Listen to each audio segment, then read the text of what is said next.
Welcome बच्चों, मैं आपकी टीचर अनीता। तर आज आपण धडा 13 अनुभव हे वाचूया आणि समजूया। वाचा म्हणजे इसको पढ़ो। मारिया दुपारी शाळेतून घरी आली। मारिया दोपहर में स्कूल से घर आई। घराला कुलूप होते। कुलूप यानी ताला।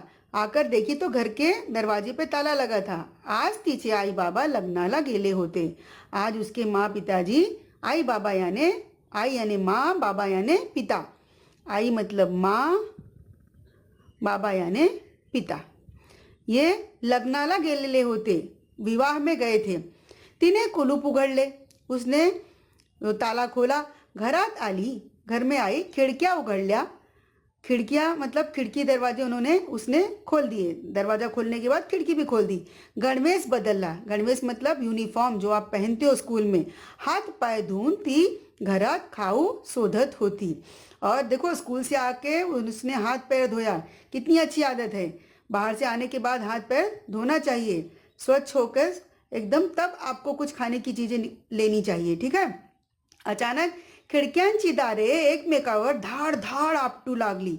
अचानक खिड़कियों के जो दरवाजे, लकड़ी के दरवाजे होते हैं खिड़की पे, वो एक दूसरे के ऊपर आपटू लगले यानी एक दूसरे पर आवाज करने लगी, एक दूसरे पर पटकने लगी और धड़ धड़ आवाज आने लगी। वारा सू सू करत वाहू लागला। सू सू करके, वारा मतलब होता है, मालूम है आपको, हवा। आभाळात ढगांनी ढगांनी गर्दीच गर्दी केली। आभाळ यानी आकाश में, ढग मतलब बादल की गर्दी हो गई थी, मतलब सब इकट्ठा हो गए थे। उन्होंने सब बादल सब आकाश में इकट्ठा हो गए थे। ढगांचा गड़गड़ाट व विजांचा कड़कड़ाट शुरू झाला। और इस तरह से बादलों की गड़गड़ाट और बिजली की कड़कड़ाट, विजांचा यानी बिजली की कड़कड़ाट शुरू हो गई। देखो अब इन शब्दों को याद रखो, आगे जब स्वाध्याय हल करेंगे तो आने वाला है ये। पाऊस धो धो कोसळू लागला। जोर जोर से, धो धो मतलब तेजी से। पाऊस यानी आपको पता ही है, पाऊस यानी वर्षा। मारिया ने पटापट दारे खिड़कियां बंद केल्या। तो मारिया को डर लगने लगा। उसने जल्दी से दरवाजा और खिड़कियां बंद कर दी। खिड़की के ऊपर जो दरवाजा, खिड़की के ऊपर जो लकड़ी का वो होता है, पलड़ा बोलते हैं उसको, वो बंद किया उसने। तिचे लक्षात तिचे लक्ष घड्याळाकडे गेले। उसका ध्यान, लक्ष्य यानी ध्यान, ध्यान, उसका ध्यान घड़ियाल मतलब घड़ी की तरफ गया। बराच उशीर झाला आहे। उशीर मतलब देर हो गई है। उसने सोचा अरे बहुत देर हो गई, माँ पिताजी अभी तक नहीं आए। असा विचार करत करतच ती जवळच्या खुर्चीत, खुर्ची यानी कुर्सी, कुर्सी बसली। हळूहळू तिला पावसावरच्या कविता आठवू लागल्या। और वो कुर्सी पे बैठी थी तो उसको पाउस यानी बरसात के ऊपर जो कविताएं लिखी जाती हैं, जो उसने पढ़ा था, उसको धीरे धीरे याद आने लगा। ती कविता गुनगुनू लागली और वो कविता क्या करने लगी, मन ही मन में गुनगुनाने लगी।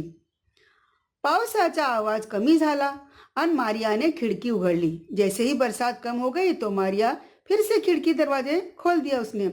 बाहर रिमझिम रिमझिम पाऊस पड़तच होता, पर अभी भी रिमझिम यानी धीमी वर्षा, हल्की वर्षा को क्या कहते हैं, रिमझिम वर्षा।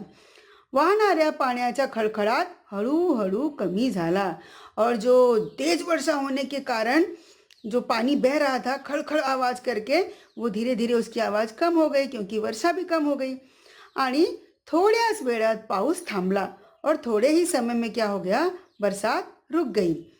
झाड़ाच्या पानातून टप टप पानी गळत होते। देखो जब एक बार वर्षा आकर जाती है तो पत्तों पर पानी इकट्ठा हो जाता है, और जब वर्षा चली जाती तो जो इकट्ठा पानी है वो टप टप टप टप करके गिरता है, उसकी टप टप की आवाज आती है। ये जो शब्द हैं, इन शब्दों को खड़खड़ा, टप टप याद रखो, स्वाध्याय में इसका हम उपयोग करने वाले हैं। पाना आड़ बसलेले पक्षी बाहर आले। पत्तियों के पीछे जो पक्षी बैठे थे छिपकर, वो बाहर आए। क्यों बैठते हैं पत्तियों के पीछे छिपकर, क्योंकि वो भीग न जाएं, अपने आप को बचाने के लिए वो पत्तियों में छिपकर बैठ जाते हैं। पंखांची फडफड करून त्यांनी पंखावरील पानी झटकले। अभी जब बरसात खत्म हो गई, छिपकर जहाँ बैठे थे निकल आए, तो पंखों को फैलाकर उसने फड़फड़ फड़फड़ किया उन्होंने, पक्षियों ने, और सारे अपने पंख के जो पानी था उसको झटक दिया। मारियाने आकाशाकडे पाहिले। मारिया आकाश की तरफ देखने लगी। बाहर लाखों ऊन पडलेले होते हैं। देखो कभी कभी ऐसे होते हैं, बहुत तेज वर्षा आती है और जैसे वर्षा चली जाती है वैसे तेज ऊन यानी धूप। ऊन मतलब क्या होता है? धूप होता है। ठीक है, तेज धूप पड़ी थी, बाहर दिख रही थी।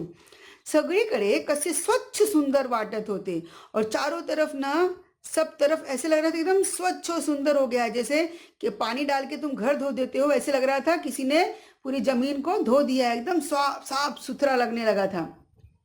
तेवढ्यात दारावरची बेल वाजली। उतने में ही क्या हुआ, दरवाजे पर की जो घंटी थी, बेल यानी वो जो घंटी घर में रहती है, डिंग डोंग बजती है, वाजली। डिंग डोंग, आई आली। डिंग डोंग की आवाज से घंटी बजी, आई आली, माँ आ गई। उसको लगा कि मेरी माँ आ गई। असे म्हणतच मारिया पळत पळत दाराकडे गेली। बहुत देर से अकेली बैठी थी बिचारी, डर रही थी, तेज वर्षा और बादल की आवाज। जैसे ही घंटी बजी वह दौड़कर अपने दरवाजा खोलने के लिए गई कि मेरी मम्मी आ गई। पळत पळत याने दौड़कर दाराकडे गेली, दरवाजे की तरफ गई। तिने दार उघडले, उसने दरवाजा उघडले याने खोला। आई बाबा न पाहिले, माँ पिताजी को उसने, आई यानी माँ, बाबा यानी पापा, पिताजी, उन्होंने पाहिले ने देखा उसने। इतका वेळ वाट पाहत कंटाळलेली मारिया, सॉरी मतलब इतका मतलब इतना, वेळ यानी समय, वाट यानी रास्ता, रास्ता देखते देखते वो ऊब गई थी। कंटाळली मतलब ऊब गई थी। माँ पिताजी का रास्ता देखते देखते मारिया आईला जाऊन बिलगली। ऐसे माँ से जाकर मारिया तुरंत चिपक गई। आई ने तिला प्रेमाने जवळ घेतले और माँ भी समझ गई कि बेचारी बहुत देर से अकेली है, थक गई है, ऊब गई है। उसके माँ ने उसको अपने ऐसे चिपका लिया। अब यहाँ पर देखो शब्दार्थ है, धाड धाड आपटणे यानी जोर जोरात आदळणे, पाऊस धो धो कोसळणे, खूप जोराचा पाऊस पडणे, जोरदार वर्षा होना। गुनगुनने हळू आवाजात गाणे, गुनगुनाना, जिसको हिंदी में गुनगुनाना कहते हैं, धीमी आवाज में अपने ही मन में गाना। पानांचा आड़, पाना मागे यानी पत्तों के पीछे, बिलगले यानी प्रेमाने मीठी मारने यानी प्रेम से जाके माँ को चिपक जाना। ठीक है, अभी ये स्वाध्याय जो है मैं अगले बार के वीडियो में डालूंगी, उसमें हल करके डालूंगी।